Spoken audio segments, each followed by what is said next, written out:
দর্শক সবাইকে স্বাগতম জানাচ্ছি কালের কণ্ঠের অফিসিয়াল ফেসবুক পেজে। সঙ্গে আমার সাথে আছেন আমার সহকর্মী মেহেদী হাসান সাকিব।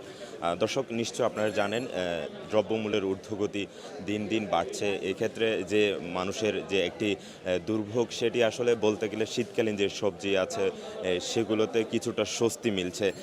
গত সপ্তাহের তুলনায় বর্তমানে দাম অনেকটা বলা যায় নাগালের মধ্যে এসেছে। এখন এছাড়া যে মুরগির বাজার আছে সেখানে কিছুটা বাড়তি দাম হচ্ছে। সেক্ষেত্রে মানুষের যে একটি দুর্ভোগ, অনেকে বলছেন আসলে যে অনেক দিন ধরে মুরগির মাংস বা গরুর মাংস এগুলো তারা ক্রয় করতে পারছেন না। আমি যদি একটু বেগুন বা শীতকালীন এসব সবজির দাম আপনাদের জানিয়ে দিতে চাই।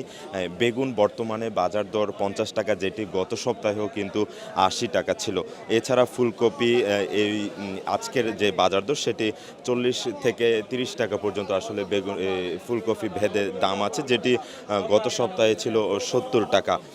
এছাড়া শিম বলতে গেলে এখানে দুই ধরনের শিম আছেন, যেগুলো আসলে একটি 60 টাকা এখন বিক্রি গত সপ্তাহে 60 টাকা ছিল, বর্তমানে সেটি 40 টাকাও বিক্রি হচ্ছে।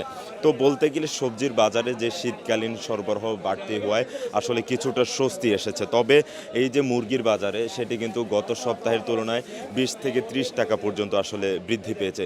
তো এই ক্ষেত্রে যেটি বলা যায় আসলে যে ক্রেতাদের একটি সবজির ক্ষেত্রে স্বস্তি ফিরেছে, সেটি আসলে এখন আর বলার অপেক্ষা রাখে না।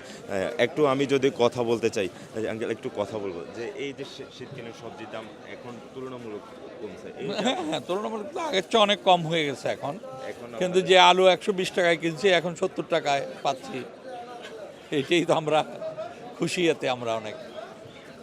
দর্শক যেমনটি এই ভোক্তা বা ক্রেতা জানাচ্ছিলেন, আসলে এই যে শীতকালীন সবজির বাজারে স্বস্তি আশায় তারা অনেকটা আসলে স্বস্তি প্রকাশ করেছেন। এখন আমি একটু এই দোকানদার বা বিক্রেতার কাছ থেকে জানতে চাইবো এই যে শীতকালীন সবজিগুলোর দাম কেমন, বা গত সপ্তাহের তুলনায় এখন যে সবজির দাম সেটি কেমন, সেটি একটু জানার চেষ্টা করব।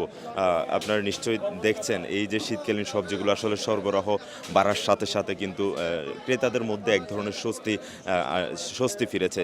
কিন্তু মাংসের বাজারে বা মুরগির যদি দামের দিকে খেয়াল করি, তাহলে সেখানে আসলে গত সপ্তাহের তুলনায় 20 থেকে 30 টাকা মুরগিতে দাম বেড়েছে।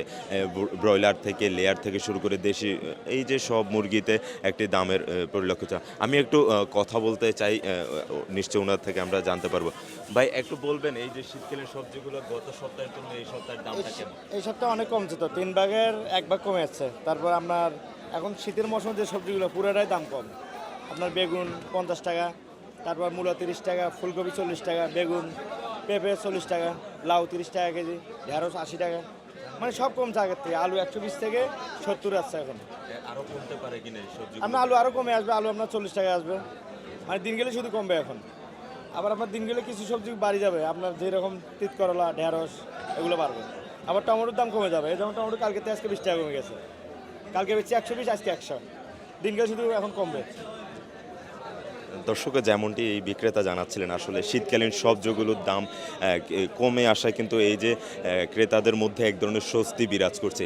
এছাড়া বিপরীত দিকে মুরগির মাংসের বাজার বা গরুর মাংসের বাজার কিন্তু এখানে গত সপ্তাহের তুলনায় 20 থেকে 30 টাকা বৃদ্ধি পেয়েছে। আমরা যদি বলতে চাই ব্রয়লার মুরগি বা লেয়ার মুরগির ক্ষেত্রে 30 টাকা দরে দাম বৃদ্ধি পেয়েছে। আমি যদি একটু কথা বলতে চাই, নিশ্চয় আপনাদের দেখাতে পারবো।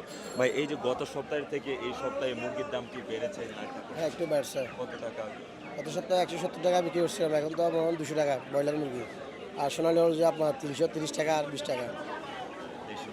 দেশি মুরগি হলো আপনার 550। দেশি মুরগি ঠিক আছে, দেশি মুরগি আপনার গ্রামের থেকে যেরকম কিনে আনে 210 টাকা লাভ করলে হয়তো 550 টাকাই, ওইটাই ঠিক আছে। এটা বলে হলো আপনার ব্যাপারের থেকে আমরা নিই, আমরা ওরকম বিক্রি করি। ওরা বাড়াইলে আমরা তো বাড়তি দিতে হয়, কারণ আমরা কিনে 5 টাকা লাভ করতে হবে। সেজন্য এখন গত সপ্তাহ থেকে এই সপ্তাহে বড় 35 টাকা বাড়ি গেছে। দর্শক যেমনটি এই বিক্রেতা জানাচ্ছিলেন, আসলে এই যে মুরগির দাম সেটি গত সপ্তাহের তুলনায় অনেকটা বেড়েছে। তো বলতে গেলে এই যে বাজার দর, এক্ষেত্রে শীতকালীন সবজির একদিকে যেমন স্বস্তি মিলছে, ঠিক অন্যদিকে মাংসের বাজারে কিন্তু দাম গত সপ্তাহের তুলনায় বাড়তে হওয়ায় নিম্ন-আয়ের মানুষ বা মধ্যবিত্ত মানুষরা একটা দুর্ভোগে পড়েছেন। তো বলতে গেলে আজকের এই যে বাজার দর, সেটি সর্বশেষ পরিস্থিতি আপনাদের জানিয়ে দিলাম।